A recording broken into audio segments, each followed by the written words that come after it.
Hello friends, मैं doctor Deepika Mundada, physician from Nashik, आज आपका स्वागत कर रही हूं। और आज हम डिस्कस करना चाहते हैं कि प्रोटीन एक मैक्रोन्यूट्रिएंट्स, इसका हमारे लाइफ में क्या रोल है। एज ए डायबिटोलॉजिस्ट में हर पेशेंट को, मेरे डायबिटीज़ हो या मेटाबॉलिक सिंड्रोम मतलब ब्लड प्रेशर, हार्ट डिसीज़ या फैटी लिवर, उन्हें मैं हमेशा सजेस्ट करती हूँ कि अपने डाइट को चेक करें। डाइट में अगर आप सिर्फ रोटी और सब्जी, रोटी और अचार, ब्रेड बटर, ब्रेड जैम और इडली सांभर, पोहा उपमा खा रहे हैं तो उसमें थोड़ा बदलाव लाएंगे, थोड़ा प्रोटीन ऐड करेंगे तो आपका हर ब्रेकफास्ट, लंच और डिनर में प्रोटीन इंक्लूड होता जाएगा। जैसे पोहे की प्लेट में बहुत सारा मटर स्प्राउट डाल दो, वैसे ही सेम उपमा में करो। और रोटी के साथ दाल, और सब्जी में अगर बना रहे प्लेन सब्जी तो उसमें दालें वगैरह डाल के दूध दही के साथ उसे कंप्लीट न्यूट्रिएंट का रूप दे के आप अपनी हेल्थ का ध्यान रखो। प्रोटीन एक मैक्रोन्यूट्रिएंट्स है, हमारी बॉडी में सिंथेसाइज नहीं होता है। प्रोटीन जब हम खाते हैं तो टूट के अमाइनो एसिड में बदलता है। इसमें से 9 अमाइनो एसिड है जो बहुत इसेंशियल है, हमारी बॉडी में बनते ही नहीं है। और ज़्यादातर ये essential amino acid non vegetarian source of protein में भरपूर रहते हैं, इसलिए उसे हाई क्वालिटी प्रोटीन बोला जाता है। लेकिन वेजिटेरियन डाइट के लिए बहुत इंपॉर्टेंट जो आपकी कल्पना है उसे सही कर लीजिए। वेजिटेरियन डाइट में भी आपको इसेंशियल अमाइनो एसिड मिल जाएंगे। सिर्फ और सिर्फ आपको एक ही चीज़ का ध्यान रखना है कि आप जो भी प्रोटीन्स डाइट ले रहे हैं उसमें वेरिएशन लाते रहे, उसमें अमाइनो एसिड अपने आप भरपूर मात्रा में ऑल इसेंशियल अमाइनो एसिड मिल जाएंगे। आज हम जानेंगे कि क्या होता है प्रोटीन ज़्यादा खाने से नुकसान या फ़ायदे, और जो जिम ट्रेनर हमेशा आपको ट्रेनिंग के लिए बोलते हैं कि प्रोटीन खाने से मसल्स बनता है क्या, तो चलिए अपने मिथ्स दूर कर लेते हैं। जैसे हमने प्रोटीन खाया, अमाइनो एसिड में कन्वर्ट हुआ और बॉडी में जाके ये वापस से विभिन्न प्रकार के नए नए प्रोटीन बनाता है, जो आपके सेल्स बनाने के लिए, बहुत सारे बॉडी के प्रोटीन्स, हार्मोन्स बनाने के लिए, और आपके मसल्स और बोन्स और स्किन और हेयर सभी की ग्रोथ के लिए प्रोटीन बहुत ज़्यादा ज़रूरी है। आपकी इम्यूनिटी बढ़ाने के लिए, वायरस और बैक्टीरिया को मारने के लिए भी प्रोटीन की ज़रूरत होती है। प्रोटीन के सोर्स क्या क्या है? नॉन वेजिटेरियन में मीट, सी फूड और एग्स आपके प्रोटीन के भरपूर अच्छे सोर्स है।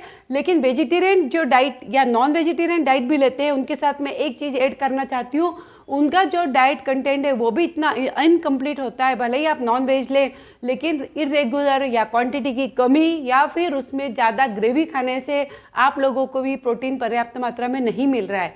तो आप जो वेजिटेरियन या मिक्स डाइट लेते हैं उन लोगों की डाइट पे कंसंट्रेट करिए।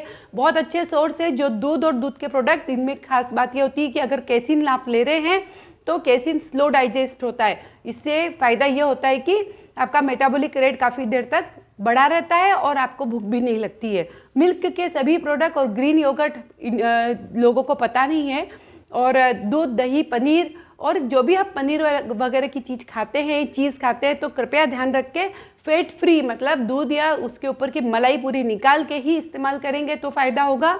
तो दूध प्रोडक्ट एक नंबर। दूसरा है सोया। सोया का इस्तेमाल करना सीखिए किसी न किसी फॉर्म में, क्योंकि ये प्रोटीन का बहुत ही अच्छा सोर्स है। वैसे ही बीन्स मतलब फली वाली सब्जियां जैसे कि मटर और श्रावण घेवड़ा या फिर फ्रेंच बीन्स, जितने भी लंबी लंबी फली की सब्जियां होती है उसका इस्तेमाल ज़रूर करें, क्योंकि इसमें फाइबर्स, विटामिन्स और प्रोटीन भी बहुत होते हैं। दालों के लिए मैंने हमेशा बोला है वेरिएशन लाइए। सिर्फ 2-3 दालें घर में न लाके 10-15 जो दालों के प्रकार है वो लाए, उसमें प्रोटीन की क्वांटिटी बहुत ही अच्छी रहती है। और कुछ दाल जैसे मसूर की दाल तो स्पेशली नॉन है, या चना वगैरह, जिसमें प्रोटीन बहुत अच्छा होता है। सोयाबीन और दालों पे और बीन्स पे मेरा विशेष फोकस रहता है। आप कुछ चीज़ भूल जाते हैं, वो है सब्जियों के बीज, जैसे पंपकिन बीज, सनफ्लावर बीज या चिया सीड या फ्लेक्स सीड। इसमें ओमेगा 3 एसिड बहुत अच्छा होता है।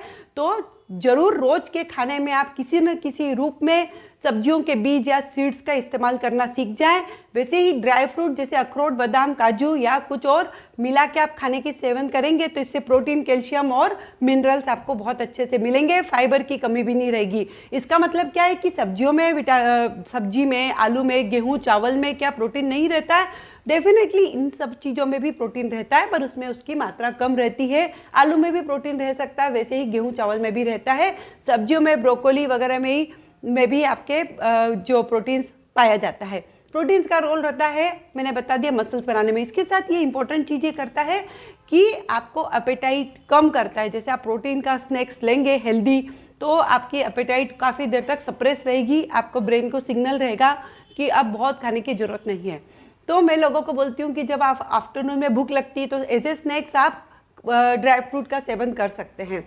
वैसे ही प्रोटीन अपना मेटाबॉलिज्म बढ़ा देता है, तो भी वेट लॉस करने में आपको हेल्पफुल मिलती है। तो इसके नुकसान क्या है, ज़्यादा प्रोटीन खाएंगे अगर तो नुकसान ही नुकसान है, जैसे कि किडनी, लीवर और आपको कैल्शियम की ज़्यादा, किडनी का स्टोन बनना, नमक ज़्यादा होना बॉडी में, ये आपके प्रॉब्लम स्टार्ट हो जाएंगे। क्योंकि प्रोटीन बॉडी में स्टोर नहीं होता है तो ultimately it will converted into the fat, वजन भी बढ़ सकता है ज़्यादा प्रोटीन खाने से और हार्ट डिसीज भी आ सकती है। तो ये दोनों तरह की छुरी बैलेंस करके खाना बहुत ही ज़्यादा इम्पॉर्टेंट है।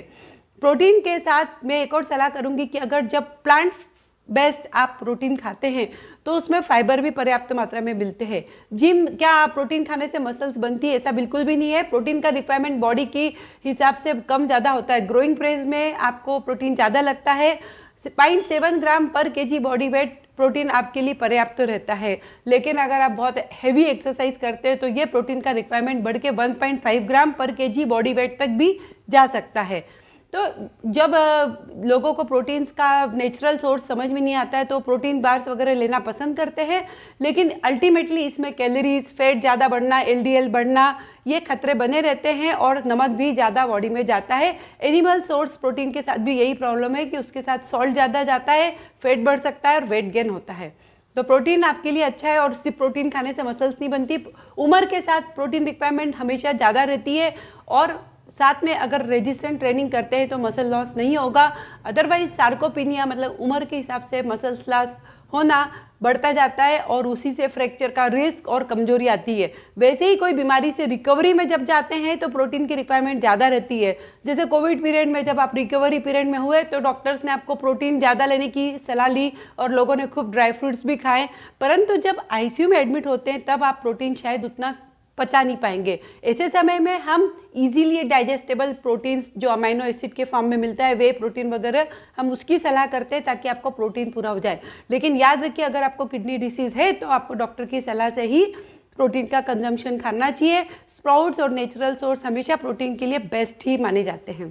Thank you so much. You can follow, share and subscribe to my channel and बने रहें डायबिटीज़ और वजन कम करने की तकलीफों से दूर रहने के लिए। मैं डॉक्टर दीपिका मुंदड़ा।